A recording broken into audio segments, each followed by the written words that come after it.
This is Cherry Hill Farm. This house was built in 1845 and went through an extensive renovation prior to becoming a museum home that is open to the public. The house was listed among historic properties in America. This house is furnished with antiques that would have been typical to the period when the Blaisdell family lived here from 1856 to 1868. The family moved here from Massachusetts and they bought the home with the adjoining 73 acres, and they bought it as a farm property, hence the name Cherry Hill Farm. The house has a very large front hallway, and when you go in, you'll notice that there's a big door in the front of the house and a big door at the rear of the house. And those doors would have been used as almost like large windows. They'd be open so that breezes can come through on very nice, sunny, warm days. The family may have even used that room, that hallway, as a place to sleep in the summer when it was very hot. You'll notice a lovely staircase when you go up the stairs, a lovely feature of the home, and sort of reflective of the woodwork, lovely woodwork throughout the home. When you come into the home, please leave food or drinks on the porch, and please don't touch anything because the house is furnished with antiques. So we'd like to welcome you to come into the home.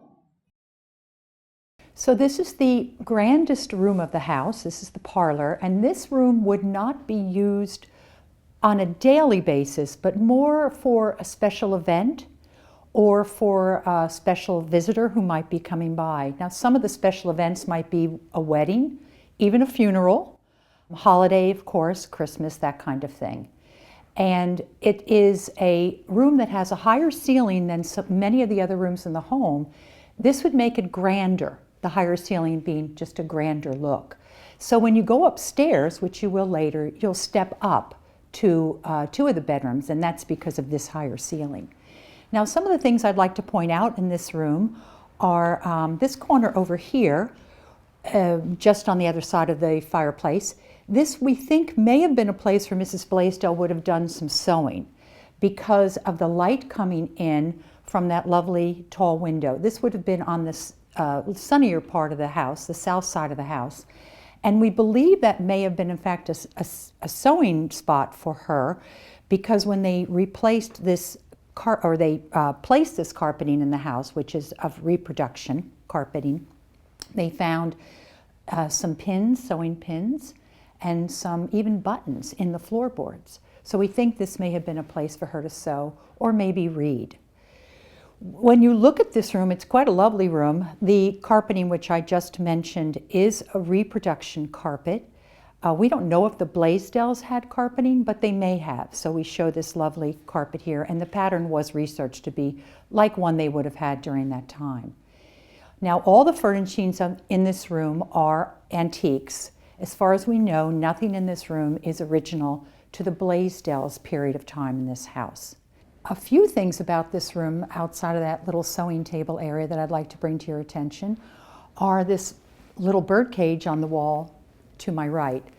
Now, birds were being imported from Germany during the period of time that the Blaisdells lived here. So they may have had a bird for a little background music because we didn't have radios or iPhones, iPads, that kind of thing. So having a little music when you were doing your chores would have been a lovely thing. We also have a little taxidermy bird on the table behind you, and again, sort of showing that birds were a little bit of an interest and a little bit of a rage back then. The Melodeon, which is slightly to my right here, or to my right here, is in like an organ. It's not a piano, but it works on the idea of air, pumping air. So it would be an instrument that you would be very lucky to have if you could afford such an instrument, again, to give you some music. So having a Melodeon or having a family member that could play a musical instrument would be wonderful, again, for entertainment purposes and for just some music. We know that the little girl who lived in the Blaisdell family, Annie by name, did learn to play on a Melodeon. We don't know whether the Blaisdells had a Melodeon. Now, what else can I tell you about this room? The color would have been appropriate to that period. In colonial homes, earlier homes, if you've been to Mount Vernon in some of those homes, you'd see those much brighter colors. But this is a little bit more muted, but would have been the kind of color that the Blaisdells may have had. The lighting sources are really important. Whenever you had an oil lamp or a candle lit, it would be unusual. You didn't want to waste it because they were very expensive. So you would want to capture as much light as you possibly could. So when you see these prisms, such as on these candelabra, or the etching in the lamps, the oil lamps and the prisms hanging below, and even the mirrors behind it, what would allow that to give off more light would be that reflection. So when the candle was lit, you not only get the wick from the candle, you get the light coming off the mirror and any light that might be reflected down to the prisms. So you'll notice that throughout the room. Even the little table candle has a glass globe over it. All right, I think that's all I'm going to tell you about this room, and now we'll move into the keeping room where Mrs. Blaisdell and her daughter Annie would have spent most of their time. So this is the keeping room, and as I said, this is the room where Mrs. Blaisdell and her daughter would have spent most of their time. This room had a kitchen behind it, but the kitchen was torn down during the renovations of Cherry Hill. Right now we have a more modern day kitchen behind us. This room is where the family would have brought their food in and prepared it, and as well as I said, keep their food. Now, some of the things of interest are this lovely cabinet that's in front of me. This is called a pie safe. And yes, you would have kept pies in there to keep them safe from what? From bugs. In the front of it and on the sides of it, there are metal panels, tin panels, and there are holes poked through those from the inside out. And the holes then would allow the air to get into the safe, but the critters out. They may have even put water underneath the legs to keep any bugs that may want to crawl up out of the safe. And this would have been a pretty essential thing to have in a kitchen where you'd want to keep your food safe from bugs. So that's the pie safe. Now, this stove would have been very desirable to have. It was a very modern invention. And of course, it would have given you a place to cook meals in a very safe way. You would have had a long skirt on living during that period of time. So it would have been very good to have this to decrease any risks of skirts, God forbid, burning. You would have had a way to heat water, cook. It was fueled by coal, so you would have put the coal in the front of the stove. And there's a little door on the side, and you could have even baked in this. So you can imagine how wonderful this would have been to have. Some of the other things that are of interest in this room are the butter churner, which is right there. The little girl of the house may have spent a number of hours there churning butter. Some of the other things that I'd like to show you here are on the table.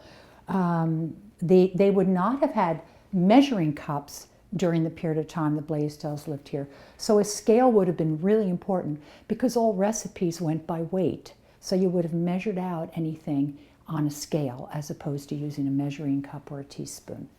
A lot of people like to ask about the stairs going up. Those stairs lead up to the second floor and allow Mrs. Blaisdell or other people to get linens and water up and down quicker without having to go out the hall and up the front staircase. Some of the other things of the room behind the door, we have the steps that go down to the cellar, and the cellar would have been a cooler place. You could store jarred goods, fruits and vegetables and things that would have been jarred during that period of time. And that would have been a sort of a kind of refrigerator. Now, we don't have any water source, no taps in this room. Though the water would have come from outside, from a well, right outside the kitchen, and also outside the well we would have had perhaps a sort of freezer. That would involve digging a very deep hole outside and layering it with ice from a pond or a river, ice blocks, and then straw, ice block straw. And if you can imagine a big hole with all those things piled up, it would have given you a kind of freezer or at least a way to keep fish and things like that cooler during the summer months. Now, the things on the table are just an indication of what the Blaisdells would have grown or gathered from their fields on their trees. So we have, of course, cherries and potatoes and carrots and the sort of things they would have farmed here.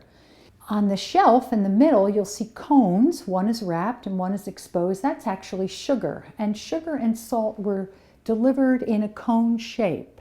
And then you would scrape off what you wanted. So we show that there to indicate that's exactly how salt and or sugar was delivered. And you can get shapes of our cones of sugar still in different parts of Europe. I've had people come and say, oh, we can get that where we live. One lady came from, I think, Turkey or somewhere and told me that story.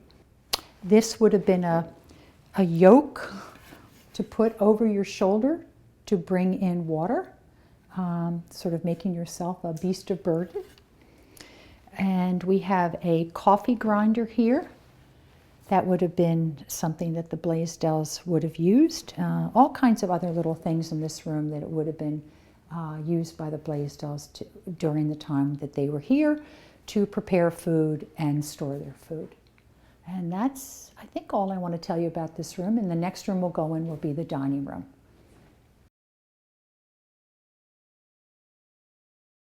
This is the dining room, and this would have been a room that would have been used just not for dining, but also for gathering, and maybe for the children to do their school lessons, and maybe for Mr. Blaisdell to do some of his bookwork. This room is a great room to notice the woodwork that in this house. The cabinetry and the woodwork around the fireplace are all original to the house. Also, this is a great room to notice the beautiful wallpaper. The wallpaper is a lovely pattern that was of the period. We don't know if the Blaisdells had wallpaper, but they may have loved to have had wallpaper. It was more affordable then because it was being printed.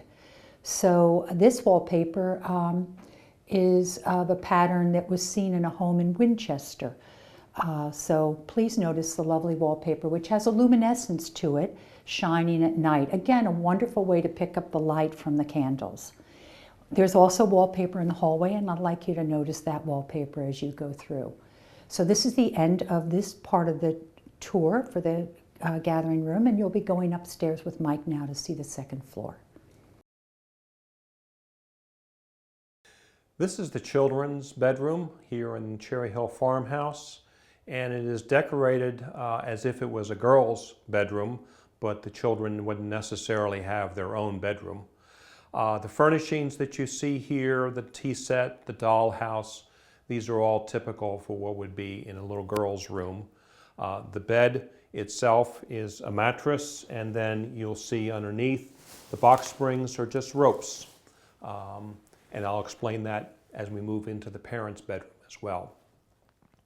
There is no heat in this room, and we know from one of the later families that lived in this house that they would typically take a soapstone like this, warm it up in the fireplace, and then bring it upstairs and put it between the sheets to warm the bed during the winter months.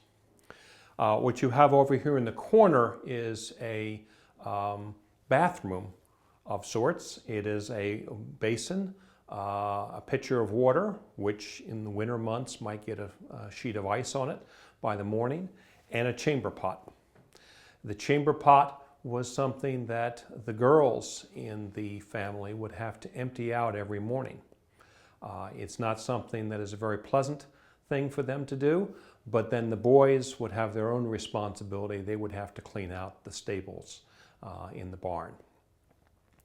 Again, the furnishings are typical for that period of time. They're not original to the house, but would represent what you would have seen in a child's bedroom in that period of time, right before the Civil War. The pictures, again, that are on the wall are not original, but are typical, and there's a sampler over here that the children would have learned their numbers and their letters by working on the sampler, and would have also learned sewing skills. Unless there are further questions, we will move into the next room, which is the parents' bedroom. As you step down into the hallway, please look at the lamp that is lighting up the hallway. It's a beautiful lamp that was donated to us, and it has not been electrified. Welcome to the parents' bedroom here at the Cherry Hill Farmhouse. Again, the bed is similar to what you saw earlier with a mattress and the ropes. And this is a tool that would have been used to tighten the ropes, from which we get the expression nowadays, sleep tight. The bedroom is furnished in a similar fashion to the children's bedroom, a much nicer wash basin and pitcher and chamber pot. Also in this room is a sewing machine. As was described downstairs, sewing and needlepoint was very important during this period of time because the clothes were either made or easily repaired. There were no department stores to go and visit to purchase a new outfit. The crib would have been here because the young children would have been with the parents in their bedroom until they were old enough to move to a bed. What you see over here is a sampler. I referred to that in the children's bedroom. The children, again, would have learned their letters and their numbers by working on a sampler like this. This one has the unique feature that the small d is backwards and the z is not there. The small z, the child was still learning his or her alphabet, probably her in this case. The furnishings, again, are typical of that period of time, but not necessarily part of this original house. The toddler would have been in a device like that to scoot around, and you notice the design. It's made of wood and leather, and today's would be made of metal or plastic, but the design is similar to what you see for a toddler. On the dresser, you see things that the wife would have used, the parasol and the gloves. The man has his shaving kit on the top of the dresser. That concludes the tour here at the Cherry Hill Farmhouse. We ask you, if you could, when you go downstairs, to please sign the guest book and pay attention to our website.